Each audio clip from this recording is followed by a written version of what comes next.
O paciente com câncer de pulmão, ele precisa de um acompanhamento multidisciplinar.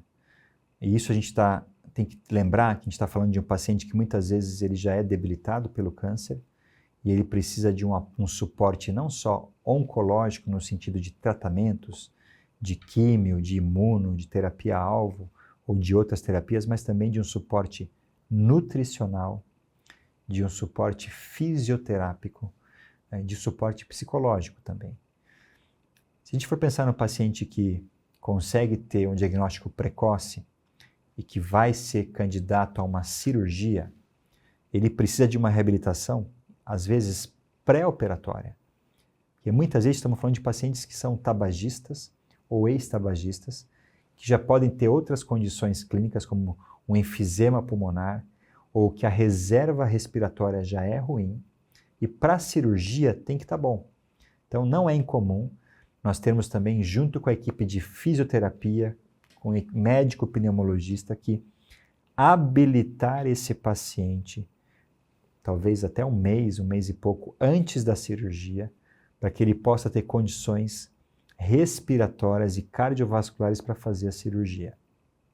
E após a cirurgia, também precisa ter a reabilitação física e respiratória e nutricional para que esse paciente possa se recuperar o mais breve possível.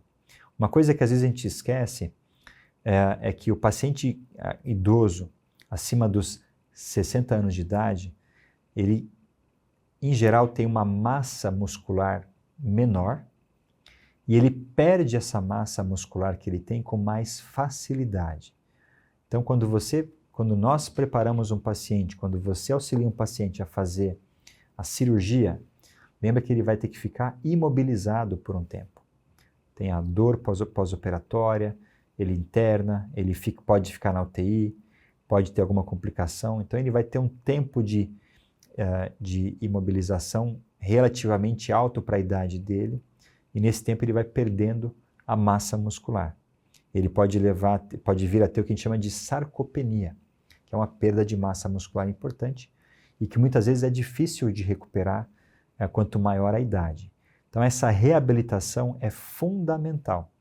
Um acompanhamento nutricional com fisioterapia motora e respiratória e cuidados psicossociais para ter esse benefício cada vez melhor do tratamento. Para o paciente com doença avançada, os princípios são os mesmos. São pacientes que também já vêm debilitados, muitas vezes têm o emagrecimento por conta da caquexia tumoral.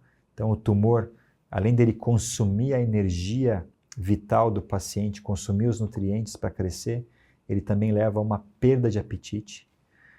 Lembrar também que junto disso, a própria quimioterapia, o próprio tratamento pode levar a perda de apetite, alteração de paladar, e tudo isso tem que ser muito trabalhado junto com a equipe multidisciplinar para que esse paciente tenha uma recuperação calórica importante, uma recuperação muscular, uma recuperação de peso, de vitalidade e de energia para seguir a vida e seguir o tratamento.